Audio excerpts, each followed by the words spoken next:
2015 թվականի սահմանադրական բարեփոխումները ոմանք ընկալեցին որպես հերթական քաղաքական միջոցառում, պայմանավորված առաջին հերթին քաղաքական իրավիճակով և անձնական ինչ-ինչ հարցեր լուծելու անհրաժեշտությամբ, այլ ոչ թե երկրի առջև ծառացած հիմնարար խնդիրների հրամայականով։ Սահմանադրական քարոզարշավի ընթացքում բերված մեր փաստարկները, թվերը, որոնք ակնհայտորեն ցույց էին տալիս խորհրդարանական կառավարման համակարգի առավելությունները թե երկրի կայունության, թե տնտեսական զարգացման և թե քաղաքական համակարգի հուսալիության առումով շատերի կողմից դիտարկվում էին որպես զուտ քարոզչական հնարքներ։ Իսկապես, իրավիճակը կմնար նախկինի պես, եթե մենք սահմանափակվեինք բարեփոխումների միայն նմանակմամբ, եթե լրջորեն նպատակ չհետապնդեինք միս ու արյուն տալ այն գաղափարներին, որոնք դրված են նոր սահմանադրության հիմքում։ Այս տարվա փետրվարի 12-ին ես խոսեցի սահմանադրական բարեփոխումների կենսագործման, հետևաբար մեր երկրի զարգացման տեսլականի շուրջ։ Տնտեսական բարեփոխումները նախընթաց տարիներին եղել են մեր ուշադրության կենտրոնում, իսկ քաղաքական բարեփոխումները մի տեսակ թողել էինք ավելի լավ ժամանակների, մտածելով, որ տնտեսական բարեփոխումները առավել նպաստավոր պայմաններ կստեղծեն քաղաքական բարեփոխումների համար։ Վաղուց արդեն ակնհայտ է, որ առանց քաղաքական բարեփոխումների, տնտեսական բարեփոխումների արդյունքները միշտ էլ մեզ չեն բավարարելու։ Այսօր արդեն բոլորն են տեսնում քաղաքական բարեփոխումների անհրաժեշտությունը։ Քաղաքական բարեփոխումները ենթադրում են նախ եւ առաջ քաղաքական մշակույթ, քաղաքական բանավեճերի և երկրի առջև ծառացած խնդիրների լուծման նոր եղանակներ, ուժի դիրքերից քաղաքական դիմախոսների հետ խոսելու բացառում, քաղաքական համակարգում նպատակասլաց ու գաղափարներով լի մարդկանց ազատ մուտք, խորհրդարանը երկրի թիվ 1 ամբիոնի վերածում, երկրի առջև ծառացած խնդիրների շուրջ, երկրի բոլոր կարող ուժերի մտքերն ու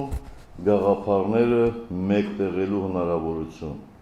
անկախ քաղաքական դիրքավորումներից և այլն։ Քաղաքական բարեփոխումներն ինքնանպատակ չեն, դրանք այս կամ այն միջազգային կազմակերպության հորդորով, առավել ևս պահանջով արված քայլեր չեն։ Դրանք լավ հայրենիք ունենալու, անվտանգ հայրենիք ունենալու, սեփական հողի վրա հազարամյակներ ապրելու ու արարելու նպատակով արված բարեփոխումներ են։ Կրկնում եմ, այս ամենի հիմքը նոր ընդունած սահմանադրության մեջ է։ Սահմանադրական բարեփոխումներին հաջորդեցին բավականին բարդ, աշխատատար, պրոֆեսիոնալ լուծումներ պահանջող նախապատրաստական աշխատանքներ, որոնց մեծ մասը չի եղել հրապարակային։ Վերջին օրինակը ընտրական օրենսգրքի շուրջ ընդդիմության և քաղաքացիական հասարակության ներկայացուցիչների հետ այն աննախադեպ համագործակցությունն է, որ ընթանում է վերջին ամիսներին, և հույս ունենք, որ մոտակա 2-3 օրերի ընթացքում այն բարեհաջող ավարտ կունենա։ Նախապատրաստական աշխատանքները ցավոք սրտի դանդաղեցին կամ, այսպես ասած, երկրորդ պլան մղվեցին ապրիլյան պատերազմից հետո։ Պատերազմի դասերը, ինչպես միշտ, մենք սերտում ենք։ Շարունակվում են էական աշխատանքներ տարվել, դրանք շարունակվելու են անկախ որևէ այլ գործընթացներից։ Մեզ մեր ծրագրած ընթացքից ետ գցեցին նաև իհարկե վերջին դեպքերը բայց հիմա այլևս հապաղելու ժամանակ մենք չունենք։ Հարգելի կուսակից ընկերներ, հարգելի ընկերներ, կրկնում եմ, մենք դանդաղելու իրավունք չունենք եւ ոչ էլ ժամանակ։ Վստահ եմ, որ ներկաներից յուրաքանչյուրի համար մեր հայրենիքի առջև ծառացած խնդիրների արագ լուծումը շատ ավելի կարևոր է ու առաջնային, քան թե այն դիրքը, պաշտոնը, որ մեզնից յուրաքանչյուրը զբաղեցնում է կամ կարող է զբաղեցնել պետական համակարգում։ Մեր կուսակցությունը բազմաշերտ է,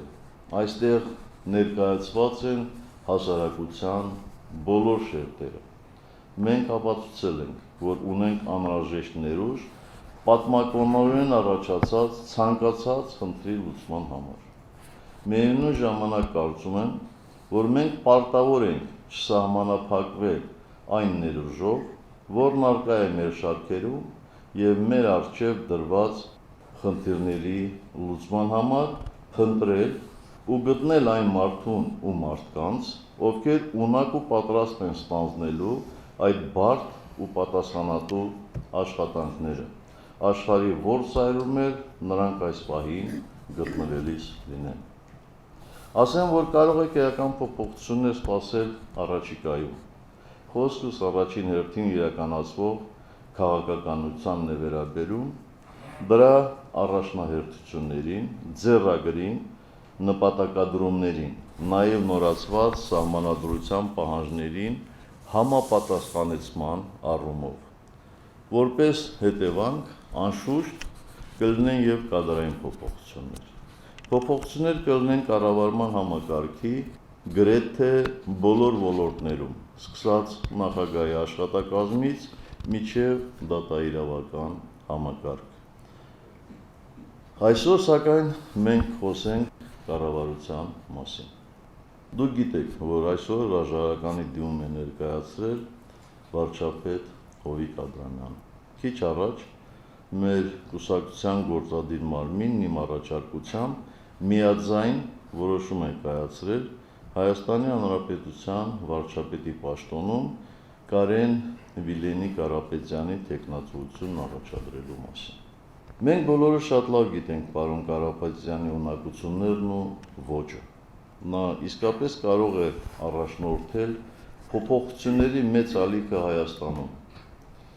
հասարակությունը տանել դեպի նոր տնտեսական ու քաղաքական ազատություններ, կոտրել ամրացած կարծրատիպերը, տնտեսության շարժին հաղորդել նոր ճկունություն եւ այլն։ Ես վստահ եմ, արդյունավետ աշխատելով Կարեն Կարապետյանը կարողանա դառնալ փոփոխությունների յուրօրինակ սիմվոլը Հայաստանում։ Կարողանա ապագա բոլոր զարգացումները տանել Հայաստանի Հանրապետության սահմանադրությամբ կանխորոշված ուղիով, այսինքն ժամանակակից ուղիով։ Անցած ժամանակահատվածում ես պարոն Կարապետյանի հետ երկար եմ զրուցել։ Մենք քննարկել ենք շատ ու շատ հարցեր։ Տնտեսության զարգացմանը նոր թափ հաղորդելուց մինչև Հայաստանի Հանրապետական կուսակցությանը նոր ոգի հաղորդելը։ Այսինքն, գրեթե ամեն ինչի մասին։ Ես ստացել եմ փոփոխությունների ալիքը վստահորեն առաջ տանելու պատրաստ մարդու դրական պատասխան։ Ես տեսել եմ վստահություն եւ որ ամենակարևորն է հավատ առ այն, որ դրված նպատակները իրատեսական են եւ իրականանալի։ Ակնհայտ է, որ նոր կառավարությունը նորացված սահմանադրության պայմաններում պետք է աշխատի լիովին այլ փիլիսոփայությամբ։ Նա չպետք է վարանի պատասխանատվություն կրելուց։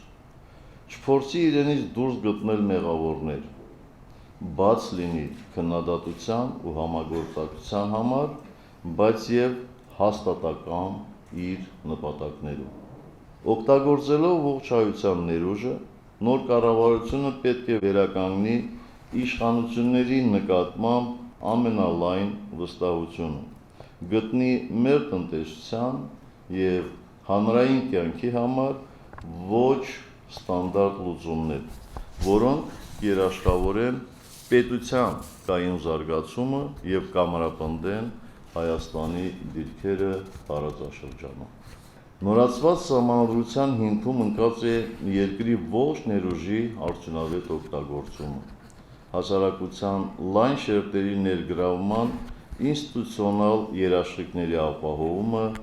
բոլոր բնագավառներում։ Առանց բաց կառավարման հասարակական լայն վստահություն ապահովելը անհնարին է և այդ պատճառով էլ անհնարին է երկրի որակական նոր զարգացումը։ Նոր կառավարության հիմնական խնդիրը ես տեսնում եմ թափանցիկության, հրապարակային գործընթացների արդյունքում տնտեսական այնպիսի բարեփոխումների իրականացման մեջ, որոնք կամրապնդեն կայուն, ազատ մրցակցային տնտեսություն ունենալու հիմքերը, յուրաքանչյուր տնտեսվարող սուբյեկտի հնարավորություն կտան առանց որևէ բյուրոկրատական խոչընդոտների դրսևորել իր գործարար ներուժը։ Սահմանադրական բարեփոխումների ոգուն հարիր նոր կառավարությունը անշուշտ ունենալու է գործելու, փոփոխելու